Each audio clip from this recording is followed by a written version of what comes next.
Imagine what your fantasy team could look like today if before the breakout, you had stashed high upside names like Justin Herbert, Bashul Tootin, Quentin Johnson, Alec A. O'Manor, Jawan Johnson. In previous years, Puka Nacua, Kyron Williams, league winners off the waiver wire. That is the whole goal of today's video, to beat the waiver wire, to beat the breakout.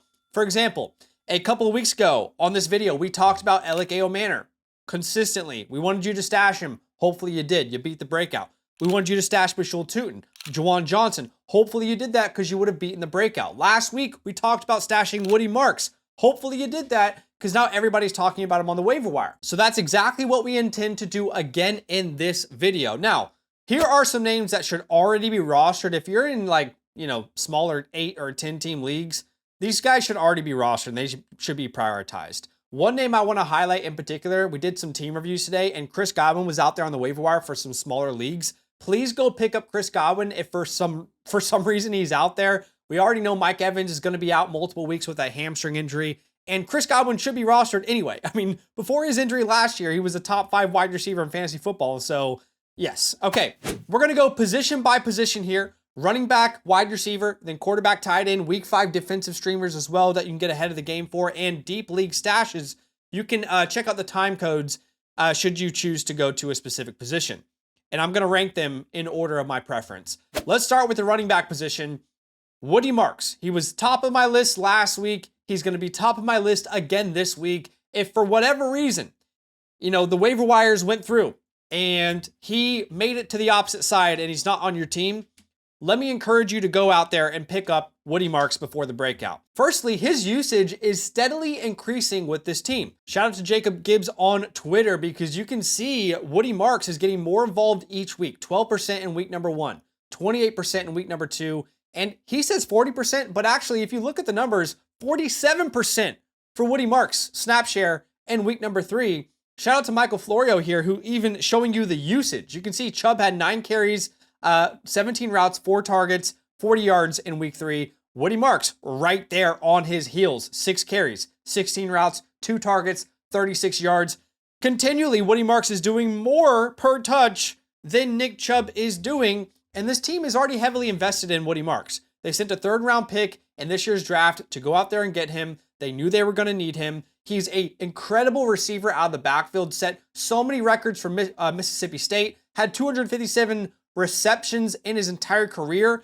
This is a guy that you want to roster, right? You want to keep seeing this steady increase of the snap percentage, of the opportunities. You want to continue to see him per touch be extremely efficient. I mean, this guy just has juice that Nick Chubb cannot dream of anymore at this point of his career. He has got to be stashed. I wholeheartedly believe that he is like the most widely available stash that could actually be a league winner. I could totally see a scenario where Woody Marks takes over this backfield from Nick Chubb. At number 2, let's talk about Ollie Gordon, who carved out a really nice role for himself last week on Thursday Night Football versus the Buffalo Bills. He played 15 snaps, but he had 9 carries. Devon Achane only had 12. A lot of Achane's value really comes through the air. I mean, you can see that when it's broken down here. You can see Devon Achane, 9.9 of his 16 points. All that came through the air this week.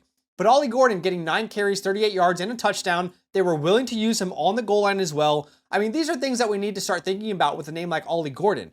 Is his role going to continue to grow? Because that's something that we should be in on. That's something that we should be very interested in. You can see here, they used on early downs, Devon Achane mostly, but on the goal line, Ollie Gordon got 2 out of the 3 carries. In short yardage situations, Ollie Gordon got all of the opportunities. So Ollie Gordon should be rostered at this point. He's a clear handcuff in a offense that, if Achane goes down, and it's not the first time we would have seen that, then he could have instant value. Okay, at number 3, let's talk about Blake Corum, who, by the way, Blake Corum is balling out. Dave Klug over on Twitter mentions that Kyron Williams and Blake Corum each have 5 carries of 10 or more yards this year. Here's the funny part about that. Williams has 55 rushing attempts. Meanwhile, Blake Corum is sitting there at 14. So clearly what should be happening, the spell back, Blake Corum is more efficient with his opportunities. But at some point, if Blake Corum is going to continue to be so effective, they're going to have to put him on the field. And of course, just like Ollie Gordon, this is one of the better handcuffs in the league as well, because Blake Corum will be the instant 1st and 2nd down running back should anything happen to Kyron Williams in a very good offense. Here in week number 3, you can see Kyron Williams, 50 snaps, 16 to Blake Corum, but still, same like Ollie Gordon and Devon Achane, Blake Corum up there over 8 total carries in week number 3. They keep liking what they're seeing from Blake Corum, and they keep putting him out there. 53 rushing yards. He looks dynamic. He looks explosive. He's worth a stash. Next, let's talk about Kyle Monangai. Now, not only does Kyle Monangai have handcuff upside, but I also believe he's one of these names like Woody Marks that at some point could take the role from the guy ahead of him.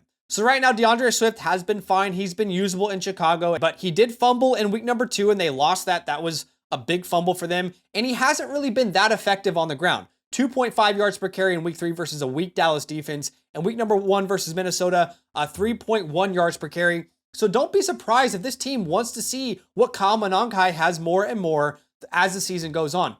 Here in week number 3, you can see Kyle Monangai 17 snaps compared to 36 for DeAndre Swift. He had 7 total attempts. He didn't turn that into much, obviously. He only had 3 fantasy points. But if that number, like Woody Marks, keeps getting closer to the starter, then everybody's going to talk about Kyle Monangai as like a must-have off the waiver wire. Beat the waiver wire with this video. Okay, at number 5, let's talk about the Washington backfield. Chris Rodriguez, Jeremy McNichols. Shout out to Hayden Winks over on Twitter because he gave us a visual representation of the Commanders' running back rotation last week. Here's what I've been trying to explain, and he visually explained it really well here. What the Commanders did before Eckler went down with that injury is they basically did not let JCM touch the field for the first 2 drives of every single game this year. And then after the first 2 drives, JCM has been heavily involved, right, for the most part.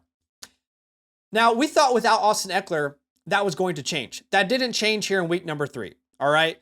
All they did is replace Austin Eckler with Chris Rodriguez. You can see here visually explained the first 2 drives, all Chris Rodriguez. Then after that, if you look at this visualized, it's a lot of JCM after the first 2 drives, right? And I think that's important to note because right now I think there are certain things that they want JCM to grow in, and then they'll probably give him more of those opportunities. But if this continues to be a 3-way backfield, then, Chris Rodriguez and Jeremy McNichols could have some serious value. You can see JCM led the way in snaps, but Rodriguez was right behind him. Rodriguez led the way in carries. For whatever reason, they made it a bigger focal point to run the ball in the first 2 drives than they did for the rest of the game. Obviously, Jeremy McNichols had the big breakout, but when you are a running back in a high-powered offense, you have inherent value. So these guys are ultimately, worth the stash, as much as I hate to say it as a JCM owner. Tyler Algier, this is very simple. Handcuff upside. If Bijan goes down, you can start him every single week. That is like a Trey Benson equivalent of what you saw last week. Miles Sanders, same exact thing. Handcuff upside. He'll be the RB1 in a great offense if anything were to happen. Caleb Johnson, more of the upside stash. Remember, you have to be patient with rookies. His role should increase. They should give less to Kenneth Gainwell over the course of the year. Tajay Spears. What we've seen so far from Tony Pollard has been great, but they have been very intentional in the past about using Tajay. So I'm curious if they'll give him more opportunities. And then at number 10, Brashard Smith. That's basically betting against names like Kareem Hunt and Isaiah Pacheco over the course of a year, and it's betting on a name like Brashard Smith. Now, some of the best stashes come from the most recent NFL news.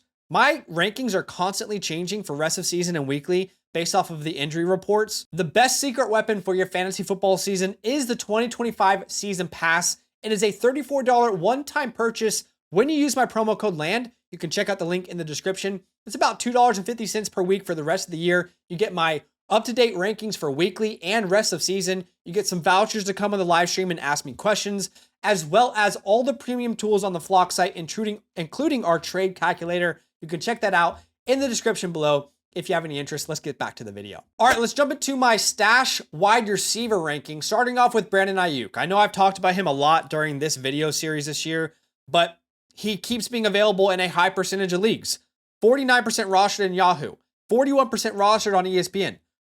I'm sorry, I sound like a broken record. I understand, but he needs to be rostered in fantasy football. He needs to be rostered. This entire team is dealing with so many different injuries. When Ayuk is back, he will be a pivotal part of a very good offense. I mean, just in 2023 alone, he was an all-pro, averaging 15.5 points per game. Then they gave him a huge contract extension. The best part is if you have a free IR spot, you can add him for free. And then when he comes back, you might be able to even flex this guy in your leagues moving forward. Think about how many targets CMC is getting. I promise you, with the absence of George Kittle and the absence of Brandon Ayuk, they want to target in a more distributed way their offense. Brandon Ayuk can be a big part of that, so don't sleep on him. He needs to be stashed. At number 2, let's talk about Luther Burden. Okay, so Luther Burden in week number 3. Here's the bad news. We'll play bad cop, good cop. Bad cop is his role really didn't change. He only played 17 snaps. Okay, 17 snaps ended up being 29% snap share. Not good. So he only played 17 snaps. He had 9 routes run, not great, and he had 3 targets. So that's the bad news. The bad news is the role hasn't really changed that much. Olamide Zaccheaus is still playing ahead of him. Here's the good news. First off, he was PFF's highest graded receiver in week number 3, 92.4 on PFF's grade scale. And he also had 101 yards on just 3 targets. So this team has said vocally they want to get him more involved. Then he goes out on Sunday and balls out with his limited opportunities. At some point, this team has to make Olamide Zaccheaus irrelevant. And if they do, if they give those 34 snaps to Luther Burden, I mean, we could be really wheels up as a flexible name for a Luther Burden. Okay, Jaden Higgins.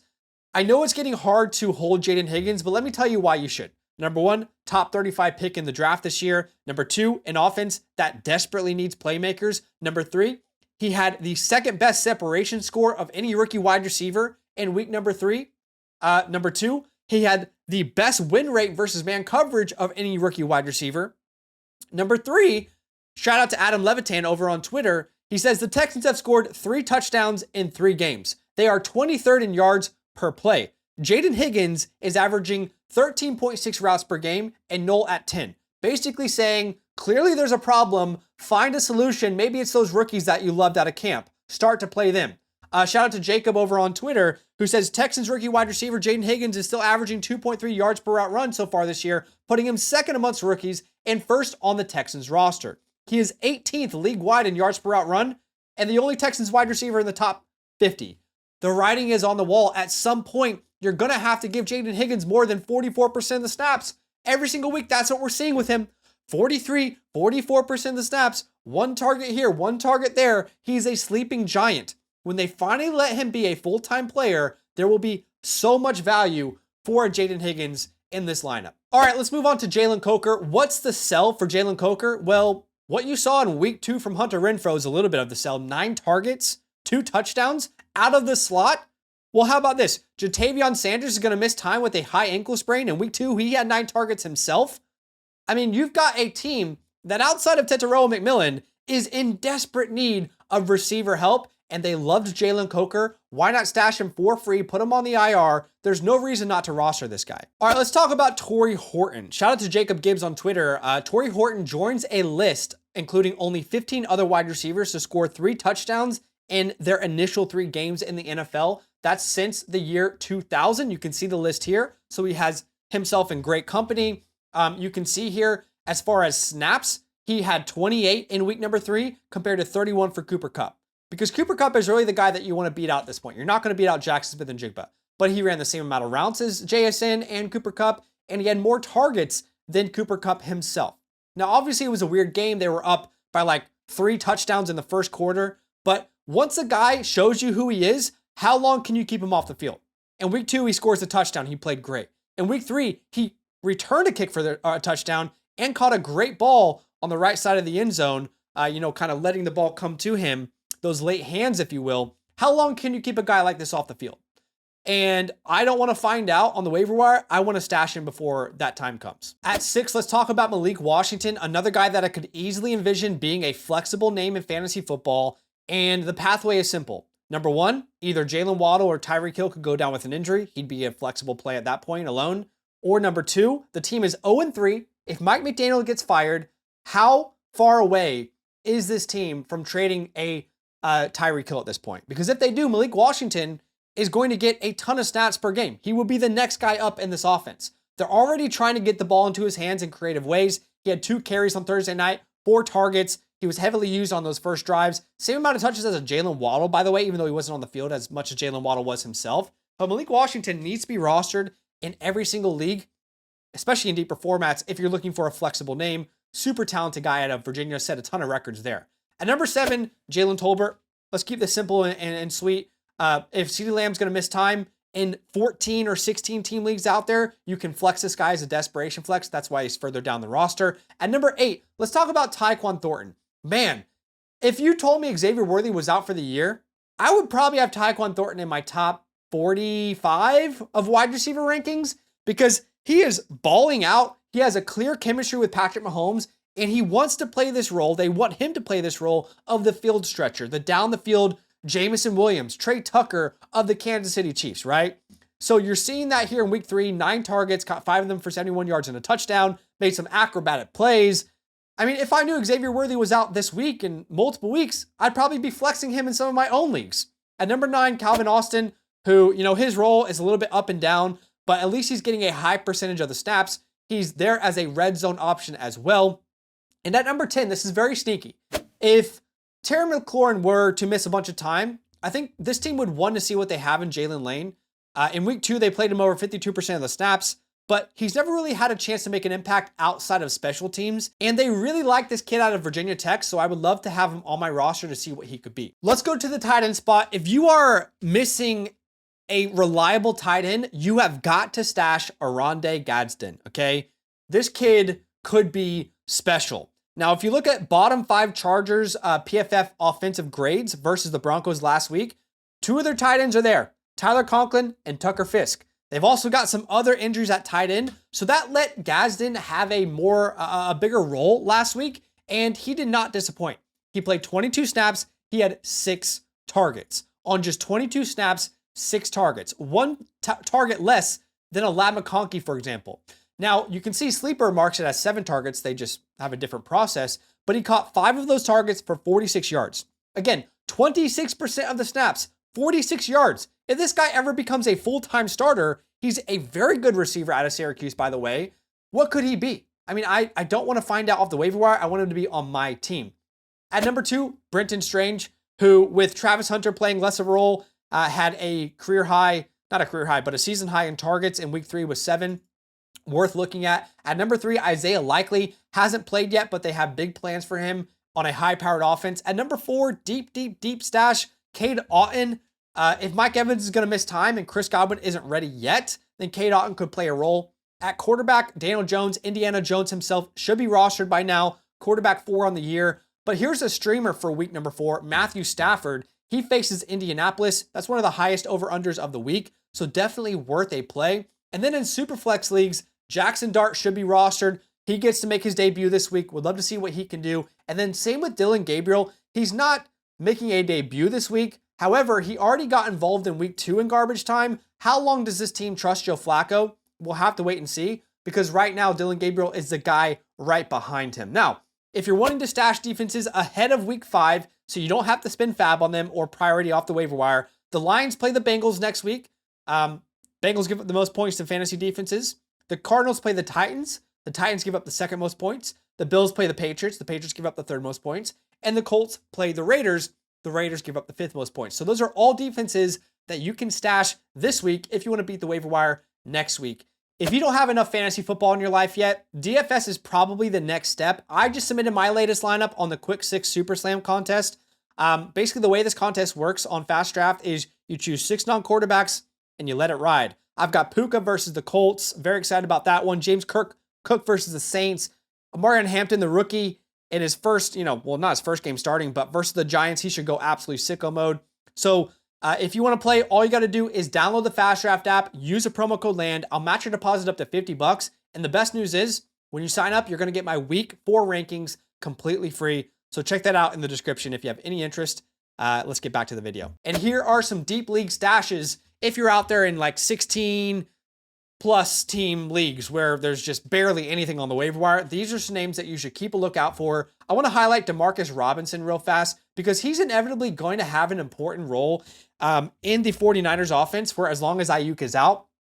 And Demarcus Robinson was a guy that was relevant in best ball leagues last year for the Los Angeles Rams. So I do think his name is worth at least mentioning in this video. But guys, I appreciate you watching the video. Do me a favor, hit that like button to show some love. Subscribe if you like the content, and I'll see you guys in the next video. Nothing but love. Draft with me every night this week on the FastDraft app, where there are thousands of dollars to be won weekly. Getting started is easy. Download the FastDraft app, use the promo code LAND at signup to get your deposit match up to $50. That's up to 10 free entries on us. And when you finish your first DFS contest, I'll send you my weekly rankings completely free. Check out the link in the pinned comment to start drafting today.